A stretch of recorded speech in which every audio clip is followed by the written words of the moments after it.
Today we will have 4 panel speakers. Just a quick introduction to all these 4. We will start with Nakim as the head of the media division IVF South Korea.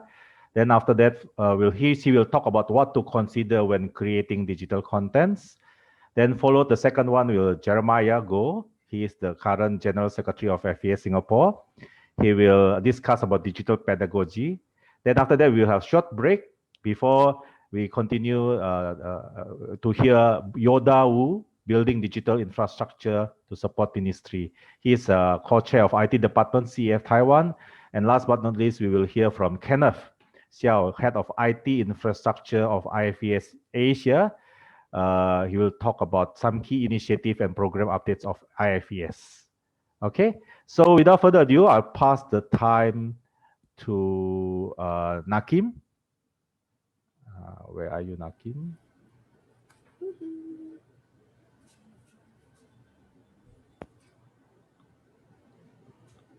Hi. Hi, yes. Yeah, time is yours. Yeah. Oh, start now? Good evening. My name is Nagim. I'm working for KIVF of Korea. IVF Media is a media ministry division of KIVF. Tonight, I'm talking about what to consider when creating digital content, especially visual video content. I don't know why I became the first. However, I will tell you about some changes from the past. Okay.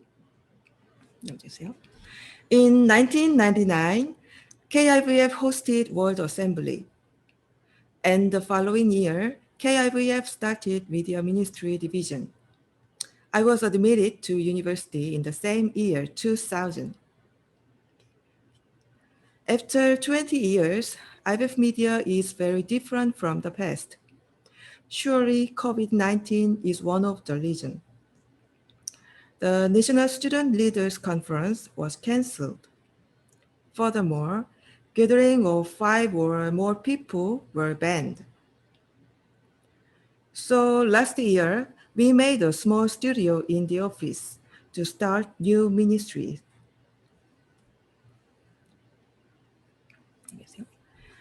And we did a small survey of KIVF staff workers about media ministries.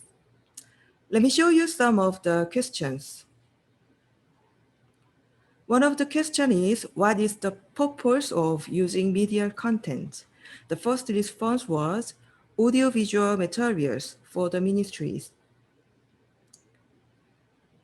Another question is, what media is most important for the ministries?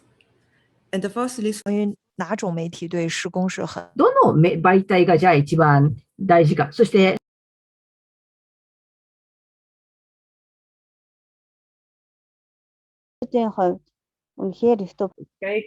cái phương tiện nào trở nên quan trọng nhất ở trong cái công tác này, trong mục vụ này? Và câu trả lời đầu tiên là YouTube.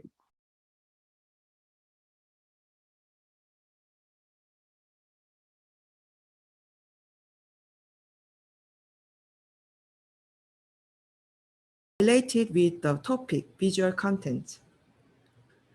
Yeah. In the era of pandemic, more and more people want and need visual contents for ministry. Then should we open a YouTube channel right now? Should we spend all of our expenses for this? It is impossible, I know. Yes. We don't need a grand opening either. Just we can start with small steps, which is possible for us. So what should we consider when we create content? Is well-written proposal essential to create the good content? Of course. In the past, I've always written the proposal like this first.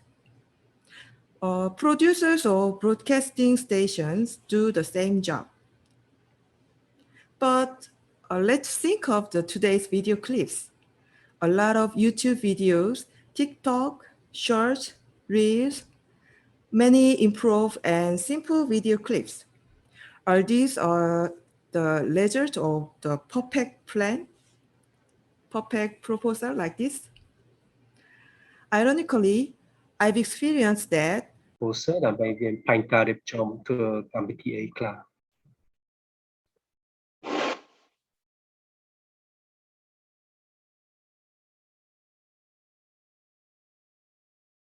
bạn nhớ tất cả đồng bố tất cả mình cùng nhận And popular creators good at everything, including filming, producing, and even acting without proposal like this. And they are good communicators too. My daughter, she's 9 years old, create a video clip easily using her smartphone and faster than me. However, I still think that a plan is very important. Why do I make this video clip? One sentence to answer can be a roadmap to help you to find the direction in the process of making the video. But nowadays, I have seen some changes in video work. It's not completely changed, but something has shifted to consider a little more. Firstly, message to concept. In the past, I thought that there should be a clear message in videos. The message is something like a sentence that I said, why? The sentence. But the concept is something created through a kind of mood, consistency, and feature. Do you like BTS? Yeah. Today's video clips, even they have unclear messages or seems like meaningless, can make meaning through the concept, just like YouTube channel or K-pop idol. And second, purpose to platform. In the past, we usually created videos for gathering or conference, and the audience usually watches the video together in the same place. But now, we should think of the new ways people watch videos now. Zoom, or social media, YouTube, and so on. People are watching video clips by themselves using personal devices. Therefore, we need to understand the platform which video is delivered to people. This is my office, and we are having a meeting in the Gather town. Yeah, we continuously study together. At the same time, the meaning of audience is changing. Today's audience is more likely considered as user or viewer, like this.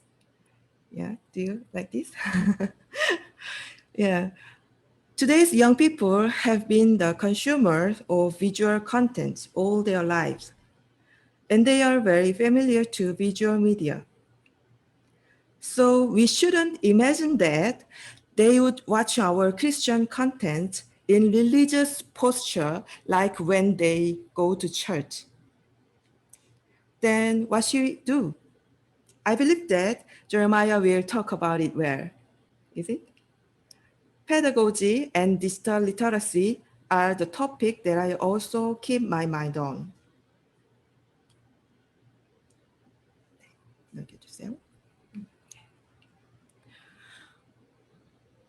Who does media ministry? Probably staff workers or student volunteers do. In the past, I used to be like a PD. PD is Congolish, meaning producer. I will supervise the pre-production, production, and post-production, and coordinate the whole divided process.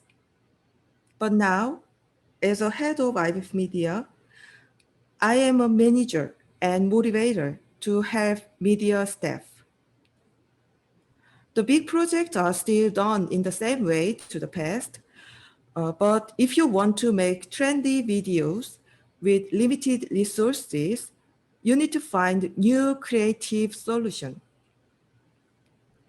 Encourage young creators. I want to say that. They are using fresh new media services without ビデオを作施る工中。工夫が必要なわけです。 Mà đứa chị coming nhau để có thể truyền thông ý tưởng giống như con gái tôi. able to communicate effectively in the media world as well as missionaries.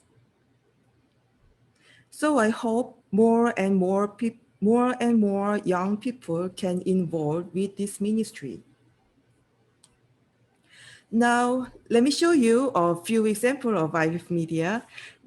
Yes, these are educational YouTube videos. Theology Blockbuster is the introductory contents of theology. The other one is 101 questions about science and faith. In these cases, we concentrated on learning time. The video should not be too long, and subtitle and audio-visual effect. Yeah, South Korea has not got into a national lockdown, but mass religious gatherings are banned. So we hosted the webinar instead, like this. In these cases, we concentrated on a flawless program flow and messaging of empathy. In addition, we created the main visual image with concept, and we used it from the very first advertisement. These are songs, video diary, interviews, and event live streaming. In these cases, we concentrated on trend, attractive feature, and entertainment. Recently, I watched the event of IVCF Philippines with great interest. Yes, well done. Yeah. Yeah, let me wrap up my speech here. I hope my sharing can be a little inspiration. The technical detail must be applied differently, depending on your countries and movement. Thank you very much. Thank you. Thank you, Nakim. I think it's very, very interesting. Okay, I pass the time now to Jeremiah to will share with you on digital pedagogy.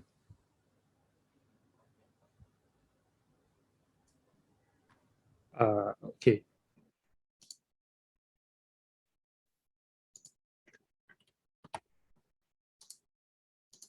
Let's do this. Okay.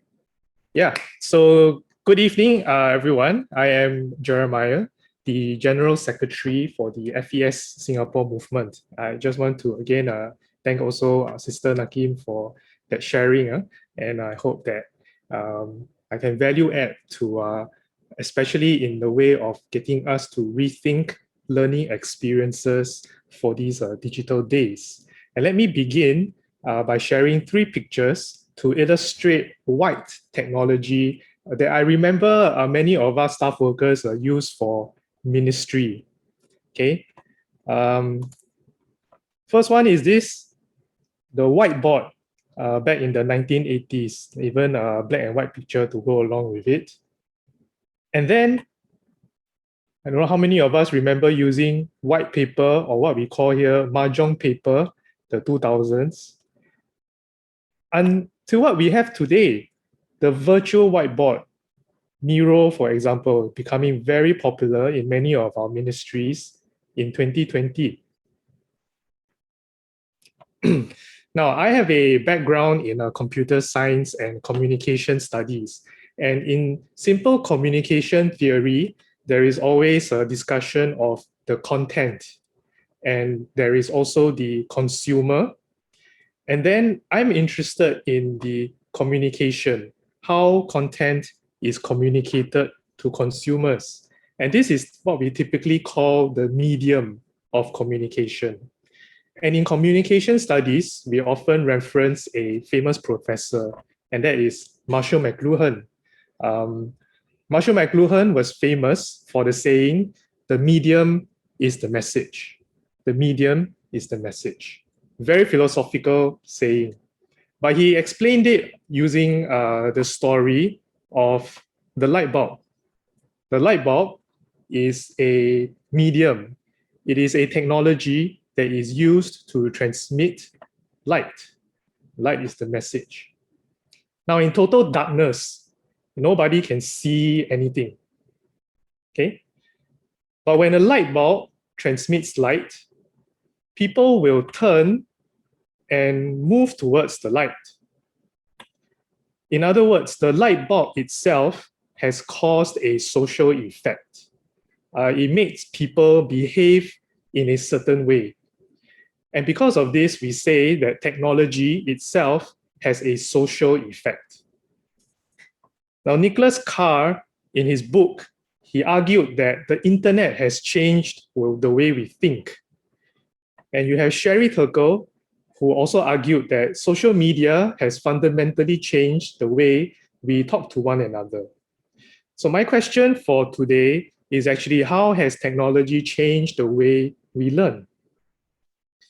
Let me state, first of all, that to me, digital ministry is not all about converting our resources to digital format.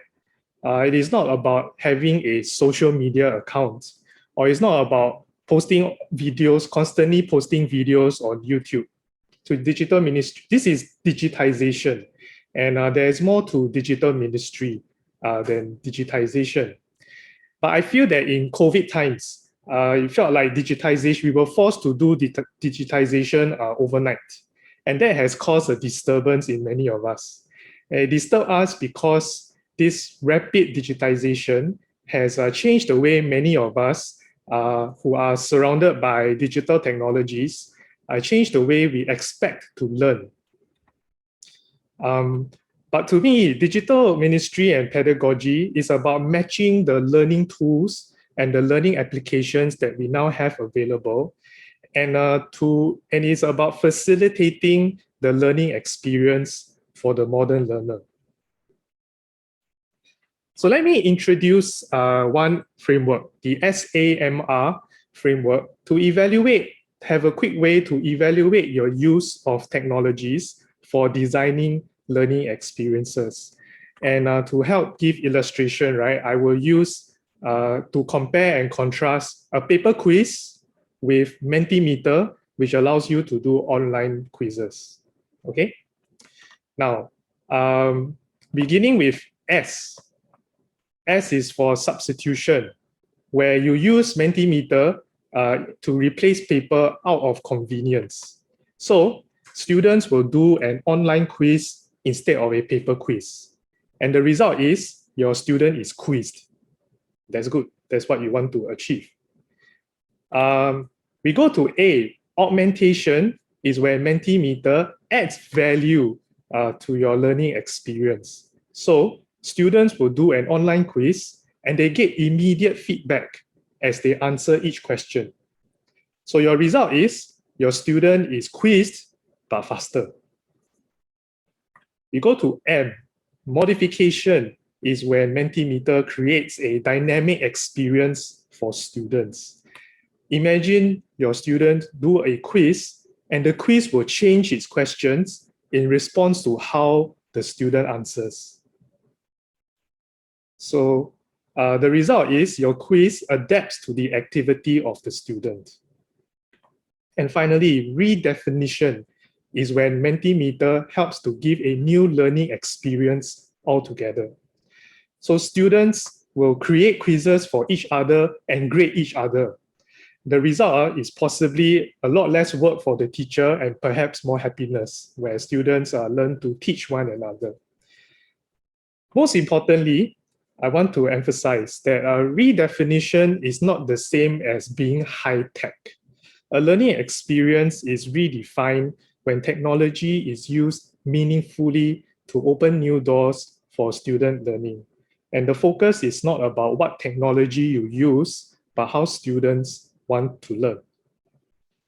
So moving on from the SAMR framework, I want to share 4 Ps then, based on my observations of how students in these digital days would like to learn, and then design learning experiences around that.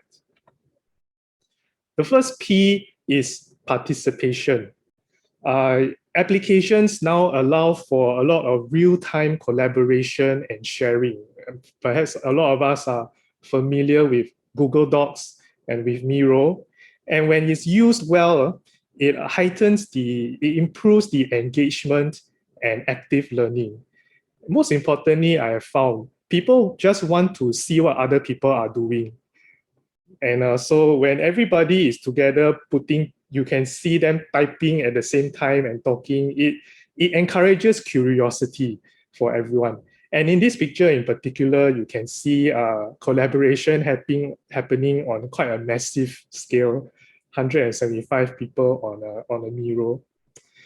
Speaking of size, the second P is proportion or size. Many things in these digital days need to be micro-sized. There is such a thing as micro-learning, micro-task, micro-habits, micro-skills. But don't be mistaken. At the same time, in these digital days, we know that there is such a thing called big data. Big data, and big data is complex. The digital reality is actually a complex reality, but it is complex because it is made up of a lot of micro points, micro data. And the way to access this complex reality is through micro-sized habits or micro-sized learning. Speaking of reality, the third P is practical, and it refers to the need to address real-world problems and to make a real change to the world. Not necessarily a large change, but a real change. And this leads to my final P, which is personalization or personalized learning, where your learning progress can be adjusted according to your own learning capacity and capability. For example, we even take this ability of Zoom to offer almost real-time translation in 5 languages. And this helps you personally learn better because you can hear this in your own.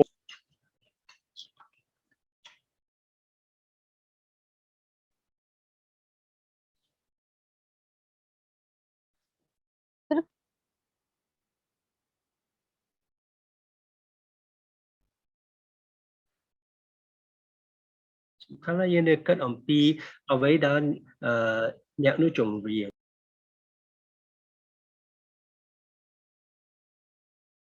So I'll just quickly end by restating all I've said so far in 4 lines. Number 1, modern technology has changed or expanded the way we expect to learn, and we should change the way we teach and do ministry because of that. Number 2, digital pedagogy and ministry is about facilitating the learning experiences for the modern learner. Number 3, evaluate your use of technologies with SAMR, from simply substituting paper tools with digital tools, all the way to redefining the way you design your learning experience for the digital learner. And number 4, we can consider the 4 Ps: more participation type activities, micro-size proportions to enable to access or understand the complex reality, being more practical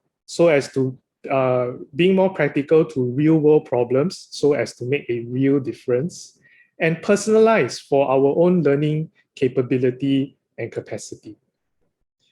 So there is definitely a lot more to understand about technologies and pedagogies, but I hope that this has just been a simple and useful starting point for us to then further discuss how digital pedagogy can help us to minister more effectively in these digital days. Okay, thank you. Okay, thank you.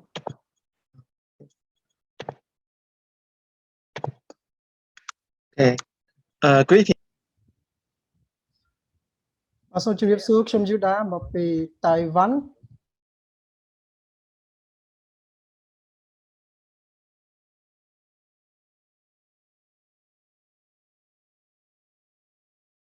Best idea is CEF, which is Campus Evangelical Fellowship. holds a Bible study camp for college students every winter vacation. Every time, the camp prints a manual for students. The manual provides every details about camp, including schedule, map, notice, etc. Then we think, since almost every college student have their smartphone, why not provide a way for students to access this information from their phone? Based on this idea, we start a project. First, we have to design the primary purpose. The primary purpose are that students 目的是什么？这个目的それは នៅកម្មវិធីឈ្មោះ get in the purchase ai giúp cho sinh viên có thể đăng ký let us stay focused, so we can make a compact plan with necessary features.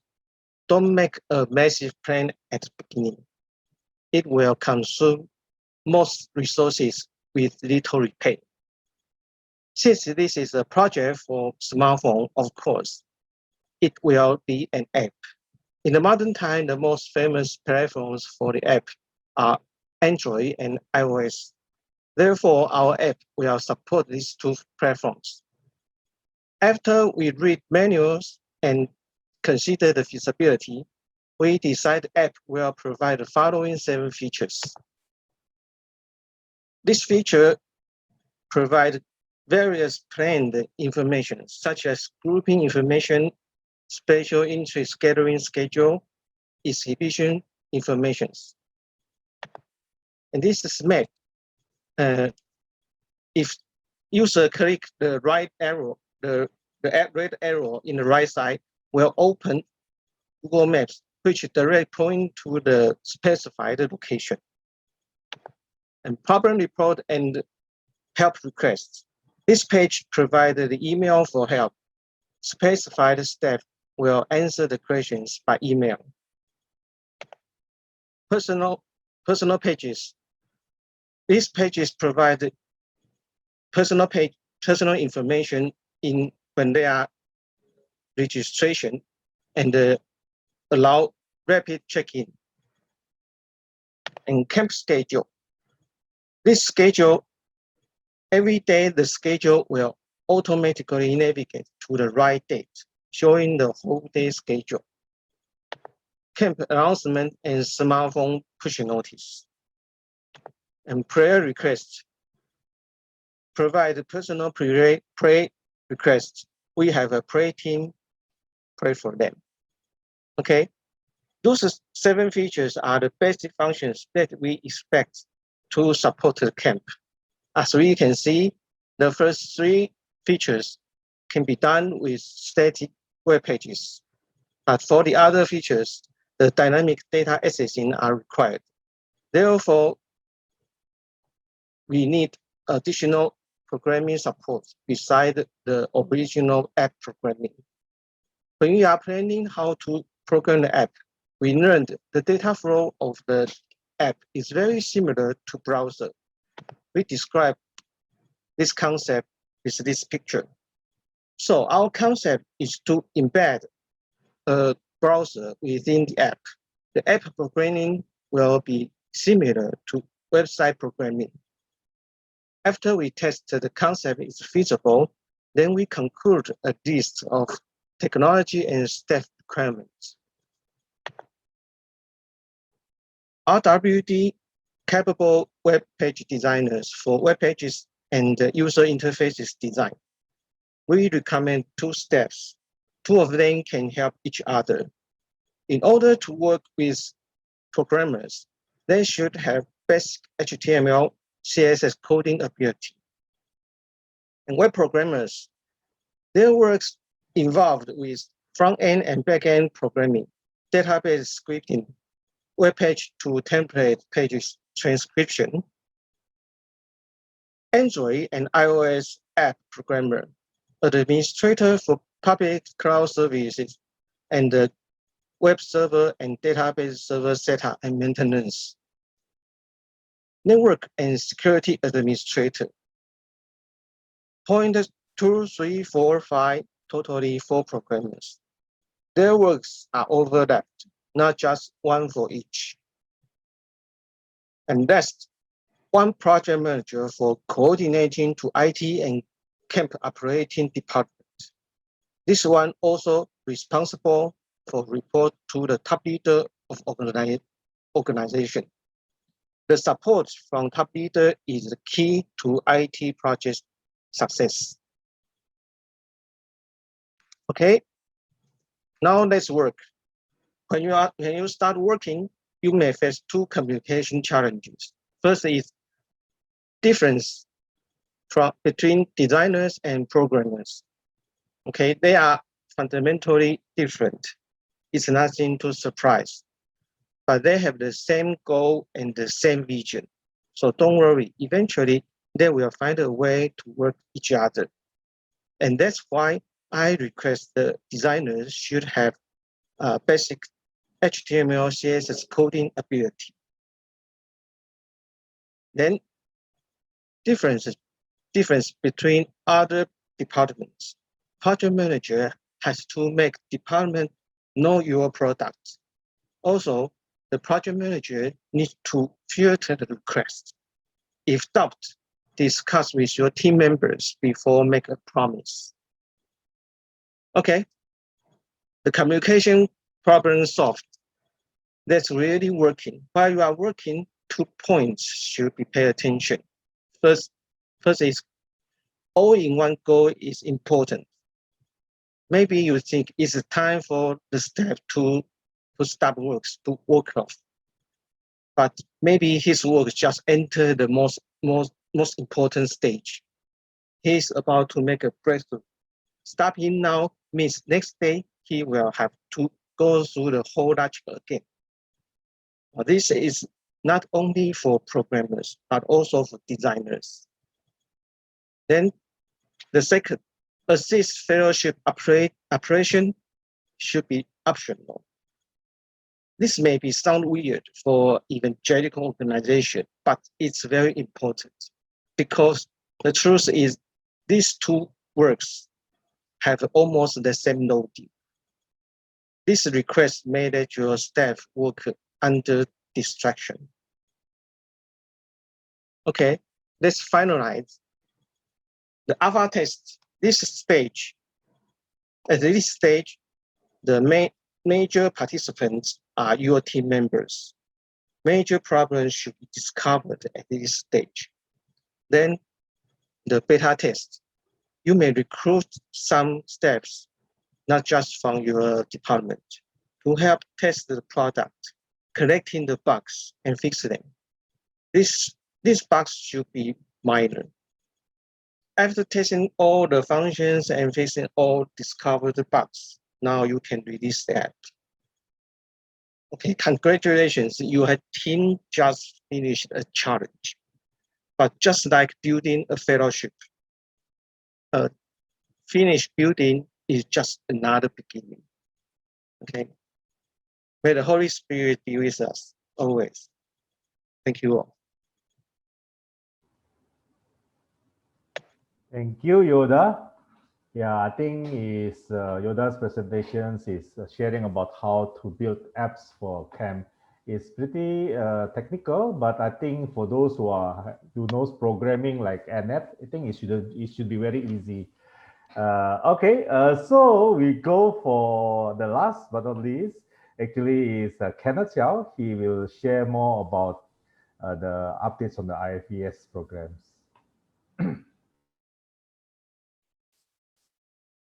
All right. Good evening, everyone. Greetings from Malaysia. Thank you for this opportunity to share about IFES Asia, the work that we do, as well as how can you be involved. Please allow me to briefly introduce IFES Asia. We are based in Petaling Jaya, Malaysia. IFES Asia was officially opened in March of 2016.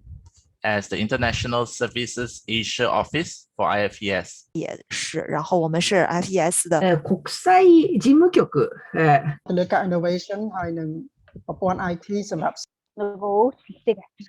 Là về IT. Nhưng ngoài ra thì nó cũng có like ministry impact. Okay, this slide shows us the various IT projects that were delivered over the years. Okay, the color of the bars indicate the categories of each project or system that it belongs to. And in the interest of time, I will not go into detail, but I will leave this slide up for a few more seconds.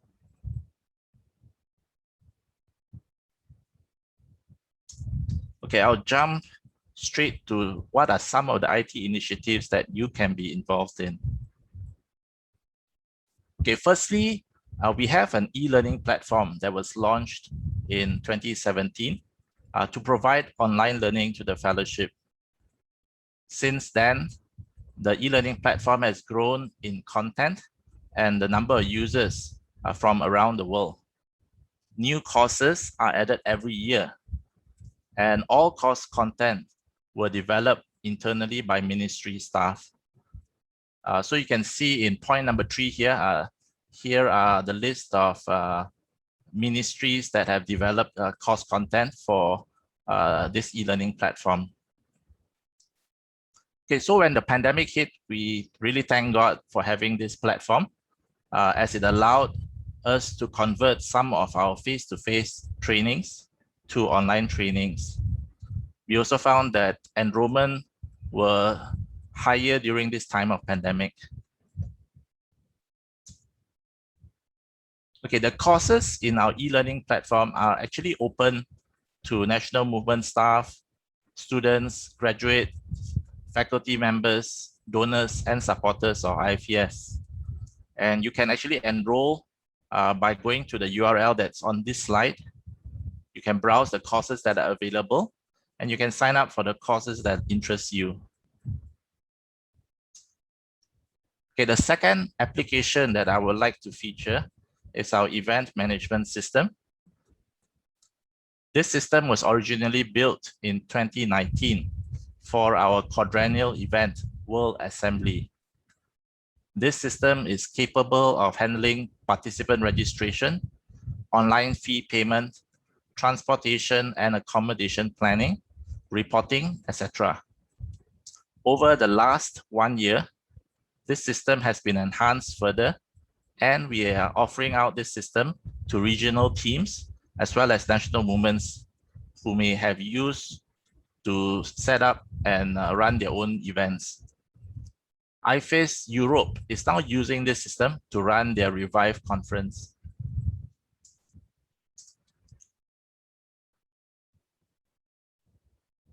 Okay,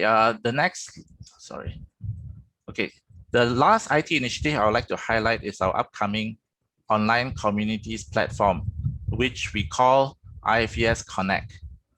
The soft launch of this platform is planned next quarter, and the objective of this online community is to foster greater dialogue and engagement regarding matters of interest in a constructive manner. So once this platform is launched, various online communities will open in phases. Invitation to join these online communities will then be communicated out, and we encourage those of you who join these online communities to actively participate in the discussions and collaborations. Okay, what is our vision for the future? So taking a step back, I would like to share what is IFES' broader vision on the use of technology. So one of IFES' charter is to strengthen and support national movements who work among students in bringing the gospel of Christ. IFES do not compete with national movements in student ministry, which the movements serve. At the same time, we recognize the challenges facing this generation of students. Students today are a digital-first generation. They are a generation who prefer creative and tech-driven ways to engage. More than ever, the pandemic has only accelerated the need to use technology, even in doing student ministry. With the increased consumption of vast amounts of digital media, how do we also help students pick and consume credible content and avoid fake news. It is IFES' desire to help national movements to be strong and not left behind. In the area of IT, IFES can help provide IT advisory and shared IT services. We hope that with initiatives like e-learning and online communities, which I spoke about, it would help strengthen and support national movements, not just with skills and knowledge, but also to be able to connect and engage with every layer across the fellowship, from students to supporters. We also hope to build a platform which would allow the distribution and sharing of credible digital content. I hope what I've shared provides a glimpse of what IFES Asia is doing and how you can be part of it. In closing, we would really appreciate your prayers as we continue to serve during these challenging times. We welcome any inquiries, ideas, and feedback. You can reach me at the email address displayed on the slide. Thank you all, and God bless. Thank you, Kenneth, for sharing about the initiatives that IFES have. I think as you all see, there are plenty of platforms or IT initiatives that you can use together.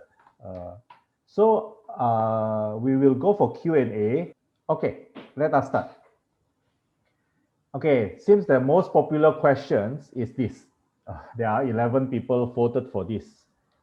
Can you give us tips how to create unique and relevant digital contents? As now there are huge options out there for our students to access and watch.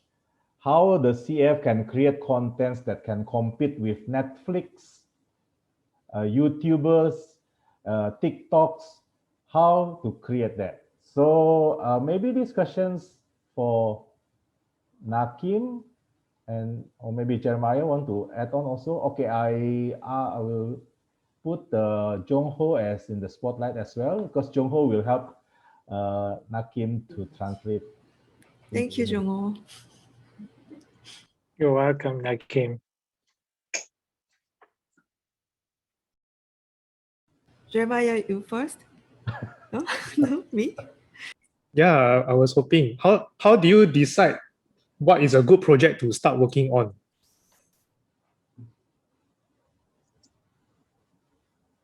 어떤 프로젝트를 하는 게 좋을지 결정하는 어떤 나름의 원칙이나 Do you go and see like whether a similar content is already there and then not do it, or do you see that it's there but you still do it anyway? Yeah, I think that this question can be rephrased in that way also. 그 질문에 대해서는 나중에 대답해야 되지 않을까 싶은데, 예, 네, 예, 저희가 사실 그래서 작년에 간사들을 대상으로 설문조사를 했던 거고요. 예, 아마 나라마다 중요하게 생각하는 플랫폼이 있을 것이고, 학생들이 미디어를 사용하는 어떤 패턴들이 있을 거라고 생각해요. 거기에 맞춰서 우선순위를 정하시면 좋을 것 같고요. 한국의 경우에는 유튜브와 인스타그램이 설문조사에도 나왔던 것처럼 활용도가 높은 플랫폼이었습니다. Well, I think I need to get back to Jeremiah's question a little later, but before that, I'd like to tell you that you will have different contexts and needs depending on the national movement situation. In the Korean movement case, we conducted a survey among the staff workers, and we found out that two favorite media used by the staff workers and students were YouTube and Instagram. So there's two major media platforms that we are using at the moment.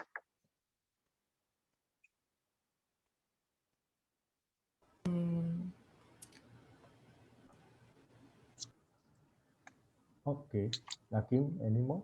Oh. No, I'm okay. Yes. Okay. Jeremiah, you want to add on?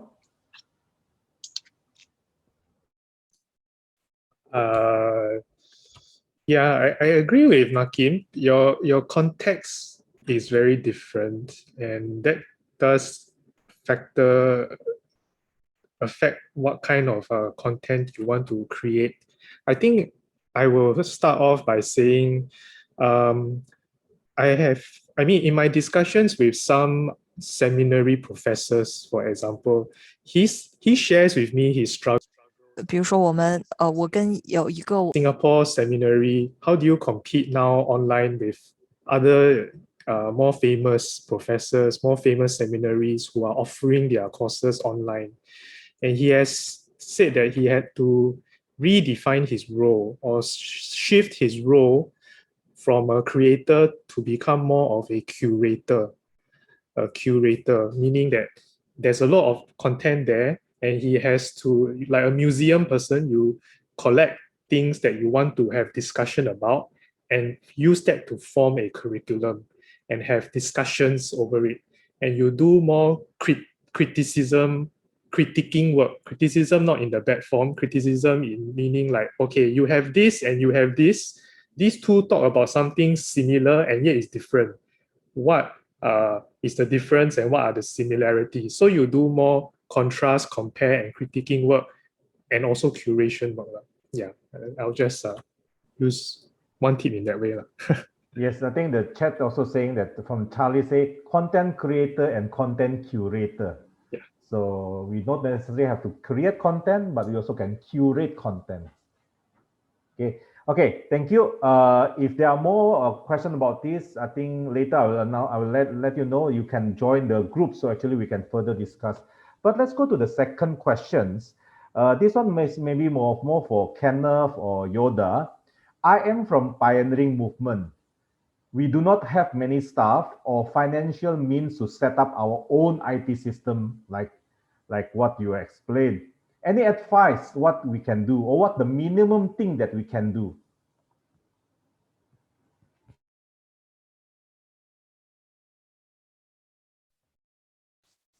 Yeah, maybe I can start. I don't come from a national movement background, but I can offer some advice on how you can set up IT for cheap. Well, to start with, it depends on the types of systems that you need. I think as a bare bone, you would probably need an accounting system or something that allows you to keep your books. Secondly is you probably need another system that can keep records of your donors. And thirdly, you probably need a system that allows you to keep records of the students that you serve. Okay, where you can get these systems, you can consider using open source applications, but that means that you need to host it yourself. Or alternately, you can also choose to find SaaS-based applications. SaaS-based meaning it is software as a service. They provide application for you hosted on the web. Some of them you have to pay. Most of them you have to pay, but there are some that offers a free tier. For example, if you want to have a CRM that would allow you to keep your donor data, there is a SaaS-based service called Donorfy, DONORFY. They offer a free service, a free tier for 500 records or below. That means 500 donors or below. So if you're a small movement, you can consider that as well. If you want to host it yourself, a good open source CRM is CVCRM, CIVI CRM. I'll type it out in the chat room afterwards. But there's one thing that I think a lot of movements neglect, which is backup. I know that a lot of movements, they keep their data on their laptops or on their desktops. Some of these movements don't do backups. And when the hard drive fails, the computer fails, or even if the laptop gets stolen, then you don't have a backup, you lose everything. So I think it's very important that backup is emphasized for every movement, especially if you're keeping data on your computers. You can get lots of free backup software which work very, very well. I will type a few in the chat box as well. Okay, I'll stop here. Thank you, Kenneth. Yoda, you want to add on? Okay, I may have some suggestion. Actually, depend on your country. I think since you are in the pioneer movement, and maybe your country will have some information restriction. So so you may still, I think you may find some internet connection service in the local. So I think you can apply an internet connections for the office use and purchase a Wi-Fi AP so that your laptop will be easy to get internet. Then you may apply a free email service. There are some secure email, secure and free email service. You could Google on that, and I think in that country you may need this kind of email to contact with your sponsor or your supporter. Okay, because in that country, maybe your communications will be monitored. So you have to put your information security in the first priority. So when you are in serving using the browser, use only the website are HTTPS protected. So and instant messengers, by now, Facebook Messenger, Line, WhatsApp, by now is trustable. You can use it, but I don't know which. I know some instant messenger cannot use in certain countries, so you have to find a way to use this. So so I would most recommend to take care your communication security. So this is my advice. Yeah. Thank you, Yoda. I think thank you, Kenneth and Yoda, providing some tips on some free open source software and as well as considerations of security as well. I think two of them can definitely be a very excellent consultant. If any one of you want to find a further advice from them about IT infrastructure, they are the best person for this. Okay, next question maybe for Jeremiah. The question like this: I find now students that I serve are now more easily distracted and less able to think deeply. And in digital world, it could only be worse. How do you think that we can reverse this tendency? Let me try and approach this in two ways. The first way, which is the shorter answer, I hope that what I shared earlier does help give a way to approach this issue, like the 4 Ps, making your experience more involving more participation. 然后你的这个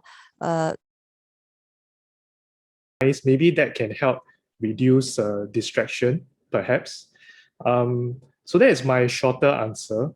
I do have one more, which was very interesting to me as I prepared for this session, because I did talk to quite a number of my teacher friends, because they are the pedagogical masters, so to speak. And one thing that I wasn't able to share, but I think can be helpful here, is what we call the affective dimension. which is the emotional state of the student.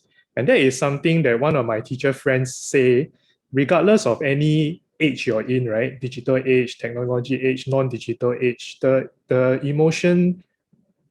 emotional learning and affective learning is always relevant.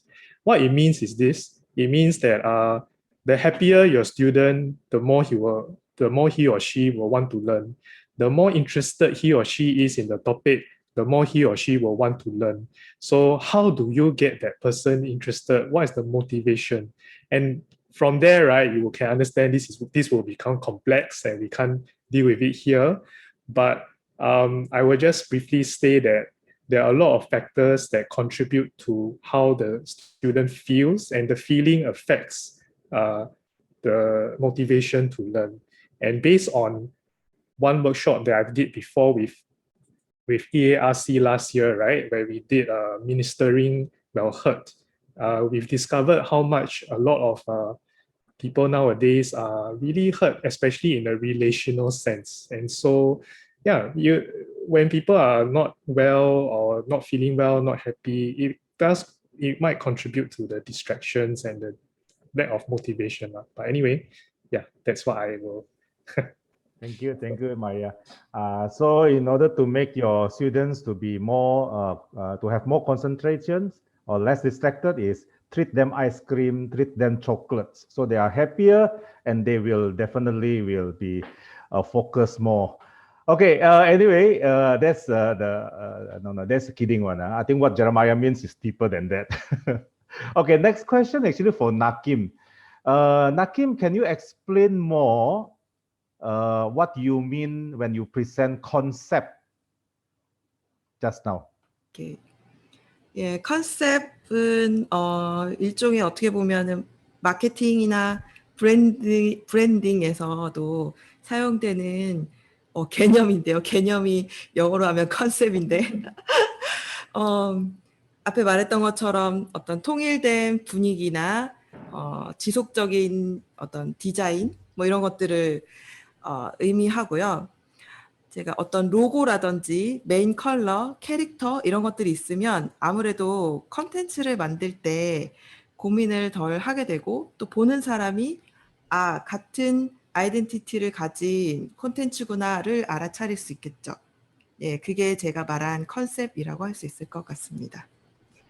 By concept, I meant a kind of branding or marketing term, which signifies a continuity in the design, in the character, or the atmosphere that will tell you, even though you may create different contents, people will be able to tell the creator has this kind of unity in these different outcomes, different videos.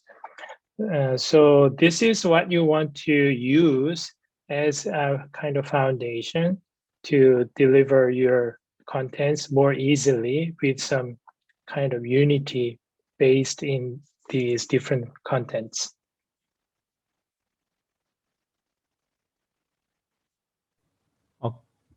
You want to add on, Nakim? Okay. Yeah, hopefully Nakim explained. Then if the person who asked the question, if you want to further know about this later, join the WhatsApp group so we can further discuss. Okay, maybe the next question is for all of you. Actually, is the questions about this. How to encourage a group of people, maybe your staff or graduates or some more senior staff, maybe who is not open to do digital ministry. They are still waiting to do ministry as usual, like the previous time. Is it true that digital ministry will replace the current way of doing ministry, or what is your take? What remains and what must change, or how to encourage them to change? Anyone want to start?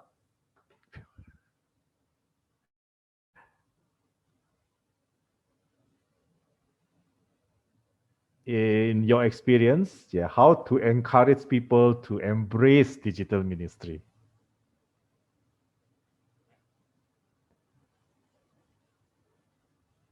Yes, Yoda? I think a way maybe cruel for him is showing the statistics statistic scores to him that recently our target audience, like students, young people, they are they would prefer to retrieve the information from the internet, from the digital media. So if you don't use that, you write a book, you write a magazine, or you write newspaper. Come on, they read the newspaper once a month. How can you tell them the most advanced information to them through this kind of media? They got the newest information from from Google, from YouTube, from TikTok, something like that. So maybe showing him the reality statistics score may have some help, I think.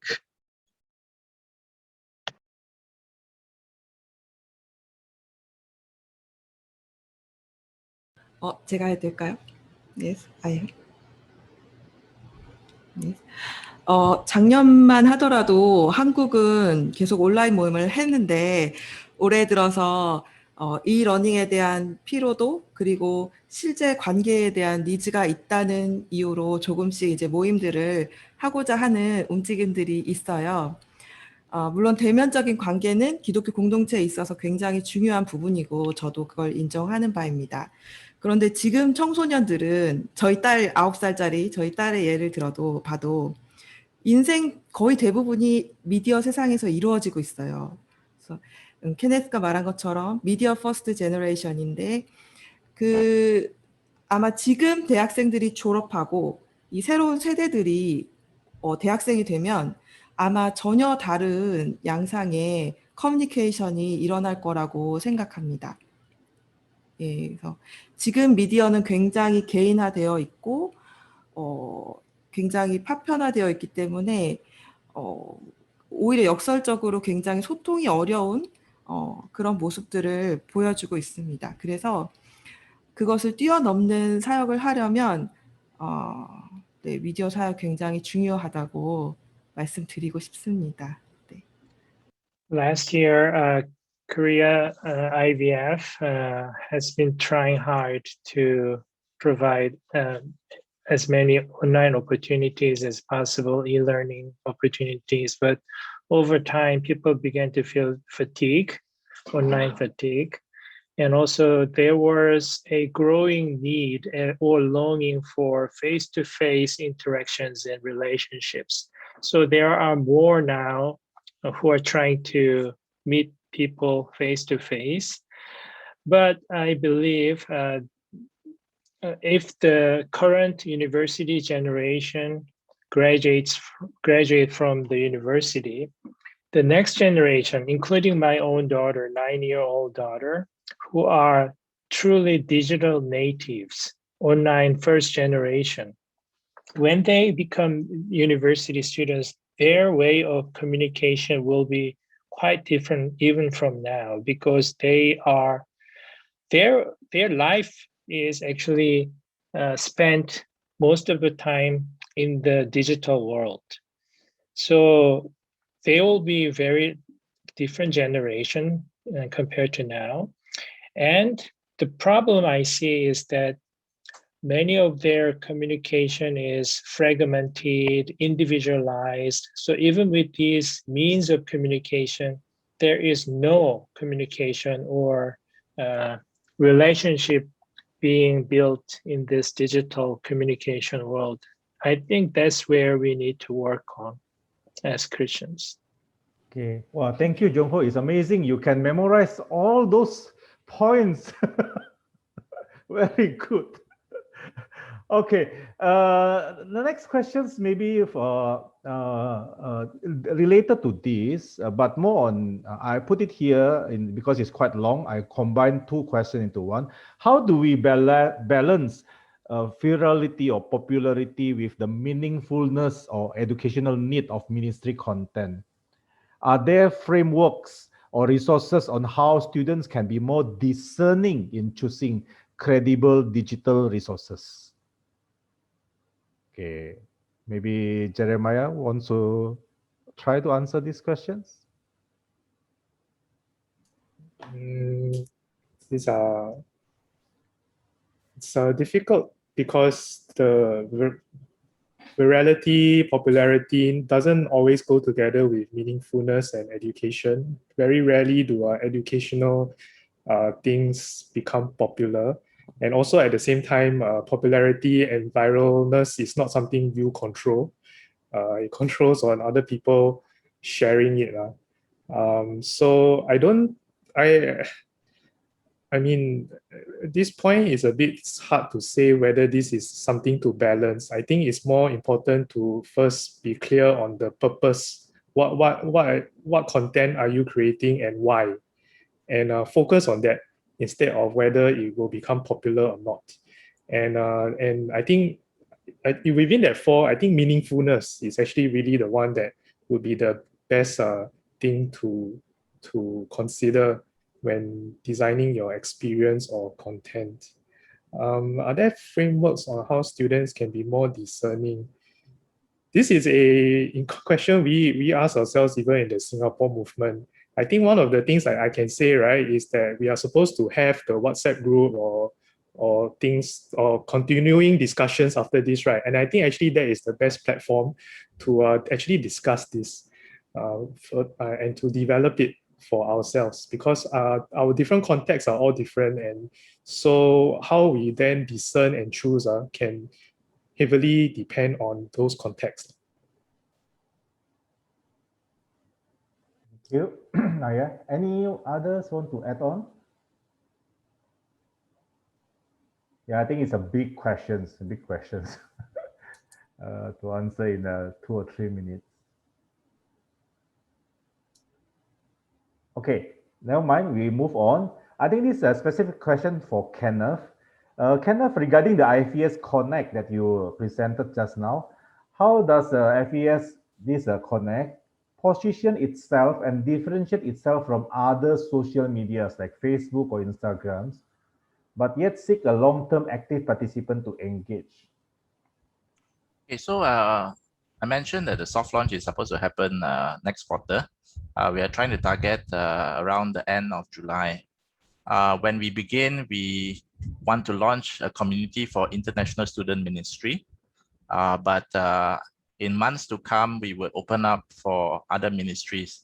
So the online communities that I spoke about will be very much ministry related, number one. Number two, how we differentiate ourselves, we have appointed community managers for each community. The community manager will act as a moderator, and our intention is to invite subject matter experts to be in the community so that they would then be able to speak on the topic with more knowledge, and also to be able to help other members who join the community who have questions that they want to ask.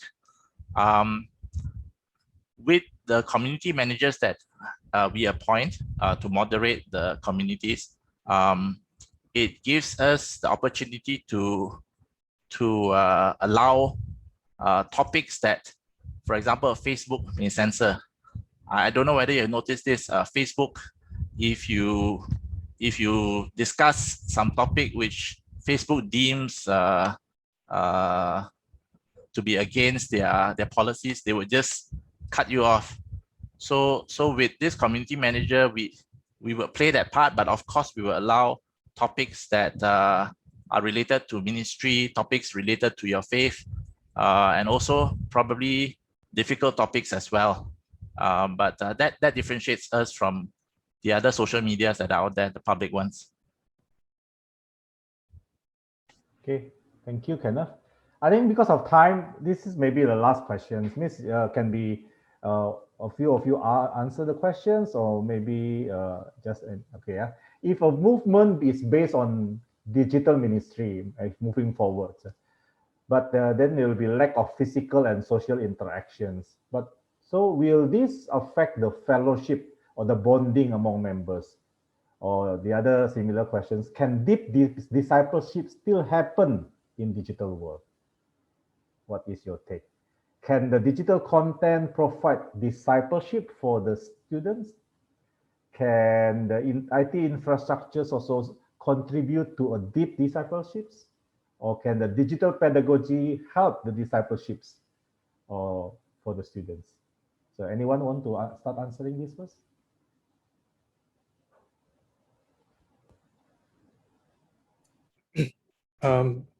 I think I will start, and perhaps also answering in terms of leading the Singapore movement.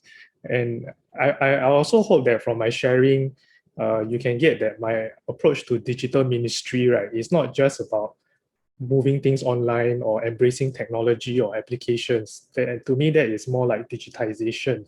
Digital ministry is recognizing the way society has changed or is impacted because of technologies. And because of that, right, actually, I approach it that way so that the divide doesn't become physical or digital. That is not the issue. The issue is how we behave differently and how we learn differently, how we discipleship differently because of the digital reality around us. I hope that to me, that is the way to then not be caught up with this false divide between online and offline. And can deep discipleship still happen? And in that sense, yes, because let's say for the 4 Ps, right, personalization, where you can actually go a lot deeper, relate closer with one another. In fact, there's a call now for much deeper relationships to be formed and communities to also, your ability to form deeper connections with communities, whether it is international communities just like this, or whether it is local communities, you have more opportunities and platforms to do so. And I think in that sense, yeah, the discipleship and the deepness can carry on. And I think it's added on and expanded. It's usually how I would like to think about it. Thank you, Maya. Any others want to comment? Yeah, I'm not a presenter, but if I may, I'd like to share my own experience meeting young people in one of the pioneering countries in East Asia, Movement D. Movement D has been in our prayer for several years, but because of this religious unique situation, and especially since last year due to COVID, we really couldn't do anything there. So I had to cancel the trips, and finally, I just couldn't just sit there and do nothing. So I contacted one of the key contacts there and asked her if she could mobilize, invite some others in her contact and network to join the online meeting, and she said yes. So she called up actually one of her sisters and her friends. So there was 4 young people. So we started meeting since October last year until this past Wednesday, 2 days ago. So it was a regular, ongoing, bi-weekly meeting, and over these several months, our relationship and the level of discipleship, the level of trust, and the things that we could share and learn and equip one another, it has been truly amazing. And I was honestly surprised that it could be done that much through online. It was very, very surprising. I never expected that much that I could achieve through online. Of course, it was truly the gift from God, and it was only through His grace that we were able to get there. But at the same time, I realized the technology is there to just assist us the most important thing in all this is human factor. If you really care, if you want to do something to build a relationship, reach out to others' hearts, then technology will be a great help. Well, but I still believe we are hardwired for relationship, face-to-face relationship. I don't think technology and online will replace it totally. So I still believe we need to maintain this human contact, face-to-face contact, but we should not be afraid to use online as a means to do discipleship and ministry, I believe. Thank you, Jung-ho. Yes, just now, Nakim want to share something?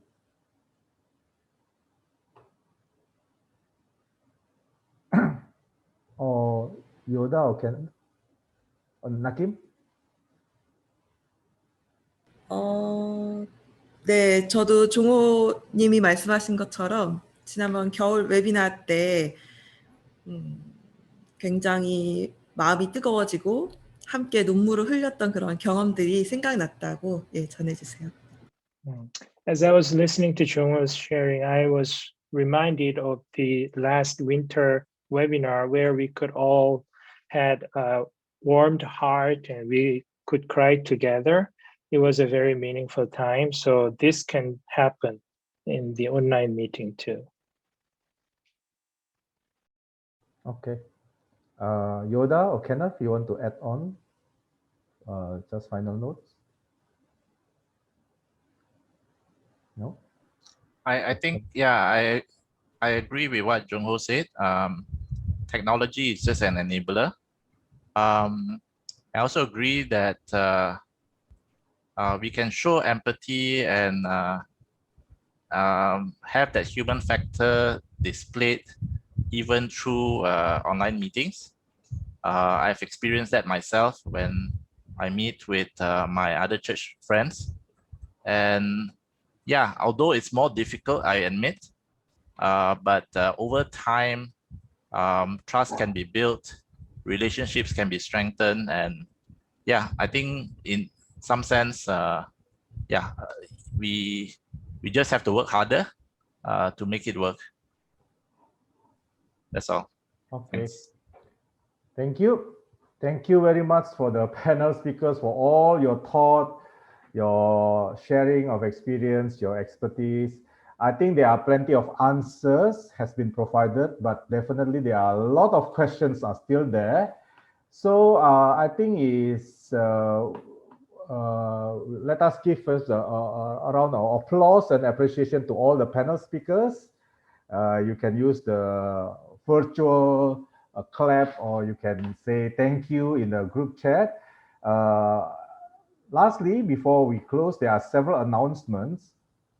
I think as one thing that I just mentioned, there are plenty of questions that maybe we need to answer. We want to answer. That's why there will be a follow-up of this webinar. Some of you already indicated in the registration. Some of you have not.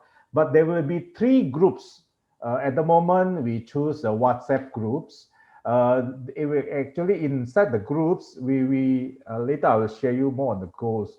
But basically, there are 3 groups: group of digital pedagogy, group of digital infrastructure, group of digital content. At the moment, we only open the group for staff worker first. Because we think that it is good to streamline and focus to get the staff worker who are aspiring to think through or to ask questions or to share experience in this area to come and join the groups. Basically, the groups have 3 goals: to interact between staff worker in the movement of East Asia, to know one another, and also to share experience, challenges, or ask questions. It also can be for ideation. It means generate ideas, generate a new initiative that maybe can be an incubation project that actually can be the group can do something for one particular movement, or can be something, a project for East Asia regional as a whole. So if you would like, if you are a staff worker, if you like to join the group, can you just email me, lisman.komaladi@gmail.com, and then let me know which group that actually you would like to join. There is a possibility of follow-up workshop as well that will be done, that we can further discuss and deepen our understanding. Because I noticed that there are plenty of questions still unanswered. Okay, this is the first announcement.